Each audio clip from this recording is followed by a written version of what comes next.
My truck, STP, STP. I'd rather have you than that LSD. STP, STP. I can't get enough of that LSD. Hey!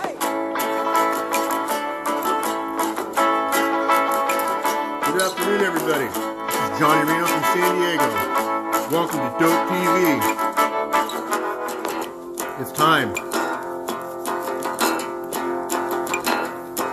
If you take those drugs, it'll blow your mind. Nothing but the blob is left behind.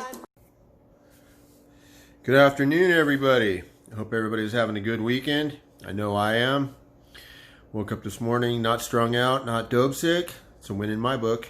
Anyhow, today we're going to focus not so much on what happens in the penitentiary, but what happens when you get out.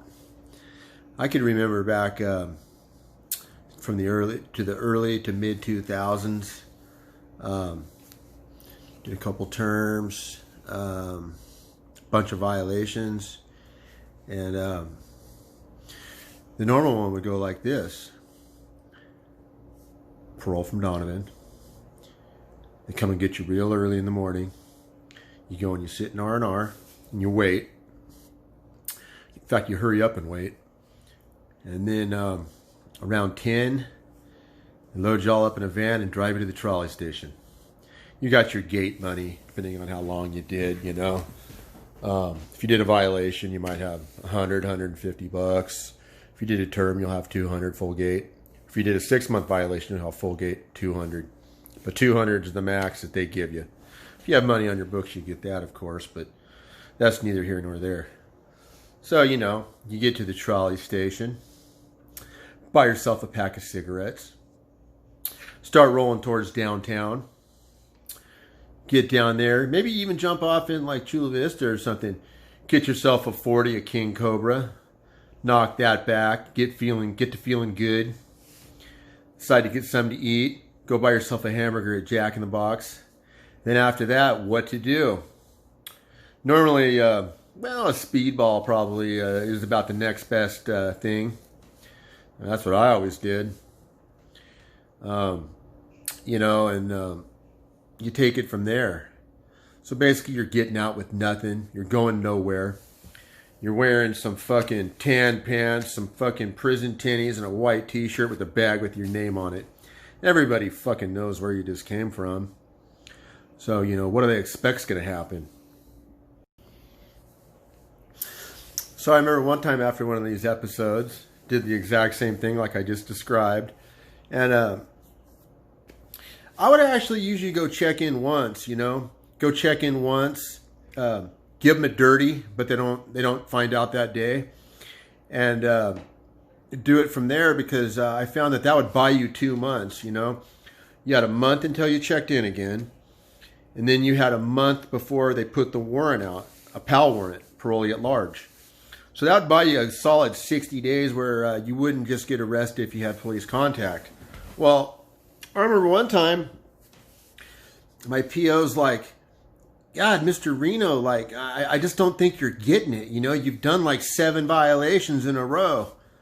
You know, what are we going to do with you? What can I do to help you? I told him, well, I really don't have a place to stay. And he goes, oh, I got a place you can stay. So he gives me this address, downtown San Diego. I go down there, and it's this parolee hotel flop house place, you know. Man, you should have seen this fucking place. Fucking, I mean, I'm a straight gutter hype, okay? And I even thought this place was gnarly. Fucking holes in the wall. The place is filthy. You know, I go up into a room. It's like a hotel room. There's 4 guys in each room. There's 2 bunk beds. Total institutional setup. Dirty carpet, you know, and holes in the wall. And the first thing I noticed was, why is there bags hanging up on the wall? The guys told me, well, hey, all the fucking rats will eat your food. If you have it on the ground, the only place to put it's on the wall. I was all, oh, wow. So I go in there, I got my little bed roll, you know, and I'm getting ready to make my bed. And I look around and like one of my roomies is this kid, this tall white kid that he parks cars, and then another one was this black gentleman from Skyline. He was a good dude. He was cool. And then another one was this dude that his lick is he does commercial burglaries. You know, he breaks into fucking businesses at night and steals safes and shit. He was totally into it. But whatever. So I'm making my bed, and my bunkie, the guy who parks cars, goes, "What are you doing?" I said, "I'm making my bed." He goes, "Oh, well, you want to make your bed or do you want to do a shot?" I said, "Well, I guess I'll make my bed later." All right. Fuck, okay. So we get high and shit. Next thing you know, I'm fucking calling my Connect and hooking up. I ended up getting like a good amount of stuff too, you know. And I was on and cracking from there, you know.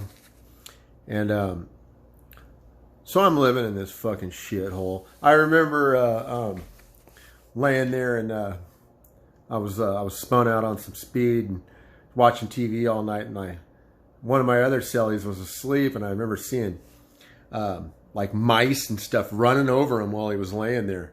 There was roaches everywhere.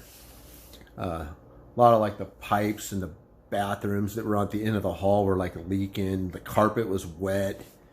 It was a real shit show. I mean, to say the least, you know. And I remember I had the whole place turned up. I'll keep it real. And I remember I had this guy upstairs that I used to kick it with and like party with and stuff. And I'd been up there hanging out with him a few days prior, you know. And then I hadn't seen him for a couple days, so I thought I gotta go up and check on the homeboy, you know. Go up there and knock on the door, nobody answers. I'm like, all right, whatever, he's not there. So a little while later, I go up there again, still no answer. And it's, you know, after the hours of the people were supposed to be in. He had a single room because he was paying a little bit of rent. He had a room by himself. The rest of us, it was 4 to a room. But I remember the next day going over there and it not smelling so hot in the hallway, you know. I was like, fuck. That's kind of weird. It's kind of sketchy. So I ended up splitting again. I went by there again, like the next day, and it was fucking ripe.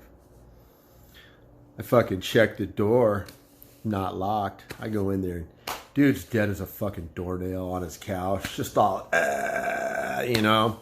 Oh, it was insane. So I found a dead body in that place, you know. Yeah, that place was something else.